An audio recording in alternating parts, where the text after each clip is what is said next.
What is good, yo? It's your boy Ty back here with another video, and in this video today we are going to be giving you guys some offensive tips and tricks to run in NBA 2K22 MyTEAM. Now before we dive into that, if you are new to my channel and have not yet, please consider smashing that subscribe button as we're on the road to 80,000 subscribers. So it starts with the playbook, okay? And I know a lot of people are like, Ty, what cheesy plays are we gonna run?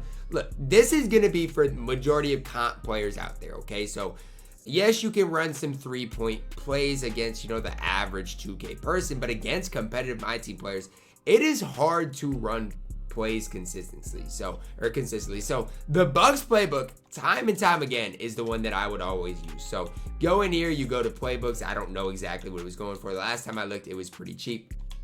Bucks playbook for 3,000 MT. You can pick up, okay? Pick up the Bucks playbook. That's gonna give us the 5 out that we want. Now, do I right now run 5 out consistently? No. But if somebody runs a zone against you, you're going to want to have 5 out. And occasionally, I'll run 5 out just to mix up my look. Now, again, you can run 5 out different ways, and I'll talk about that in this video today. So if you don't have the extra 3,000 to spend, don't necessarily worry about that. I do like the Bucks 5 out better than the Hawks pass and screen away, and I'll explain why in this video. So if you do have the funds to get the Bucks playbook, that's something I recommend. For the sake of this video, we're just in a domination game, but you're gonna want to go into coach settings. That's always the first thing, and make sure your adaptive coaching engine is off. For both offense and defense, you can't have this on. If this is on, it's just gonna mess things up. Now, the next thing I want to talk about is going into offensive settings. Scroll all the way down to the bottom. So if you have the Bucks playbook, you're going to want to scroll all the way down to the bottom, ISO 4 out, and then you're going to want to click wire or triangle if you're PlayStation and assign it to Fred VanVleet. And that's the only play you need to do. Then you're going to go into your freelance and do the Hawks freelance. That's the only thing that everybody has to do.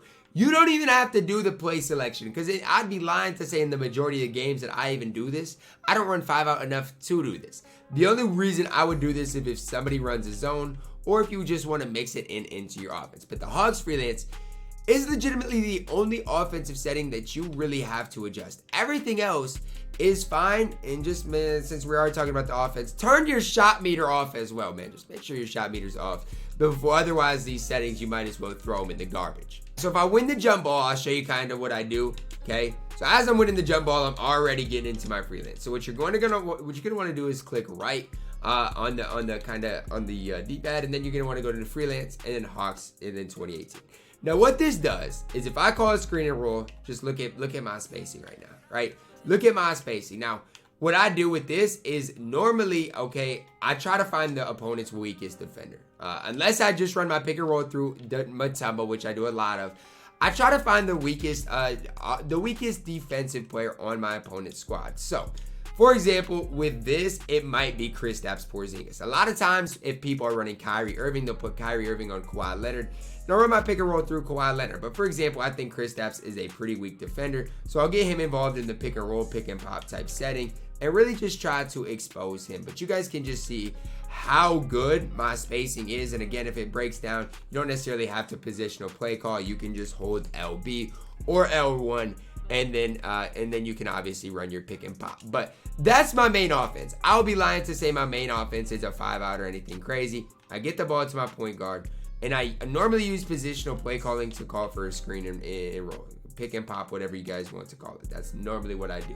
Now, if I want to get into my 5 out setting, the right 5 out where you got the shooting guard and small forward on the wings, this is exactly how you do it. You just click left on the D-pad, then you easily got your 5 out right here. So that's one thing. If you do assign the Bucks playbook, that's what you're gonna get. Okay, that's the 5 out look you're gonna get. Now, this is the other 5 out. Okay, if you do have the Hawks freelance equipped, everybody, you don't have to have anything special to do that.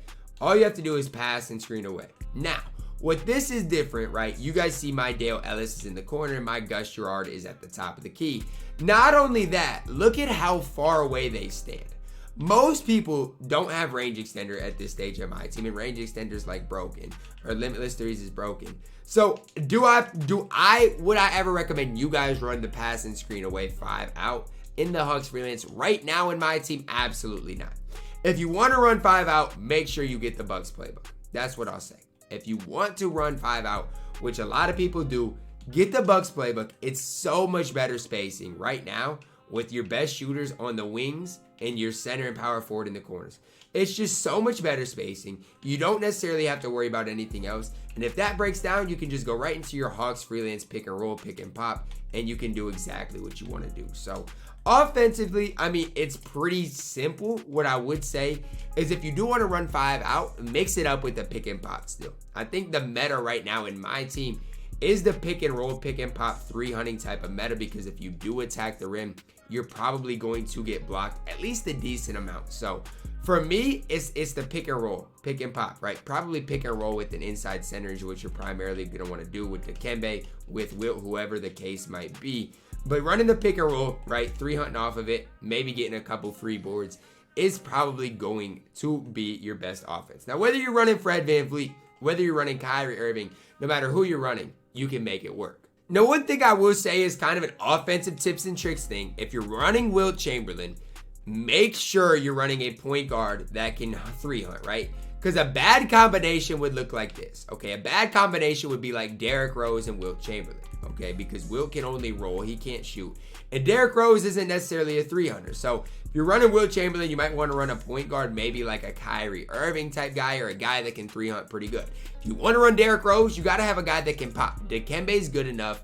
Or if you want to go with a guy like Serge Ibaka to pair with him, that's something you can do as well. So you got a point guard that can shoot pretty good. You can run an inside center and 3 hunt.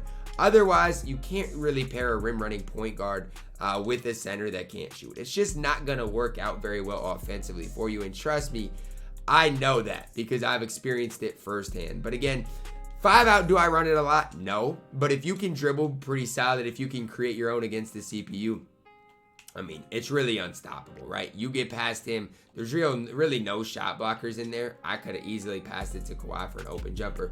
But I do think the pick and pop meta in my team is alive and well right now. And it's something that I definitely recommend you guys kind of exploring a little more than anything else. Just because that's what I've seen the majority of the community have success with. Running pick and rolls. Yes, a lot of people are going to sell you on, running specific money plays for a wide open 3. Look. Like this play right here. You run that in a comp setting, it's not working. The play that the CPU ran just right there is a play that I've seen people run. You run that in a competitive MyTEAM setting, I promise you it's not working. Whereas for me, call the pick and roll coming up the court and getting into the mid-range area, it's just too easy. Again, guys, do you need the Bucks playbook? No. But I think if somebody plays a zone against you, the Bucks playbook definitely helps. It just creates good spacing. You got the wings at the top of the key on the wings. And it just works out well, right? You got shooting guard, small forward on the wings, ready to catch a shoot. It just works out a lot better than having Dikembe at hash. So that's what I would suggest. Okay, picking up the Bucks playbook. I'm not going to tell you guys to run money plays because it's not something I have success with. I'm going to give you guys my solution. Look, yes, it's pretty easy, pretty self-explanatory. But the pick and roll, pick and pop, and finding the opponent's weakest defender, it's kind of the main things that I suggest. Again, there are some things that you can mix in. 5 out is something I personally probably will mix in, especially if I get a guy like Derrick Rose as time goes on. But that is going to wrap it up for our video today, guys. Hopefully you did enjoy it. Drop a like on the video, subscribe if you are new, and as always, man, I love you guys, and have a blessed day.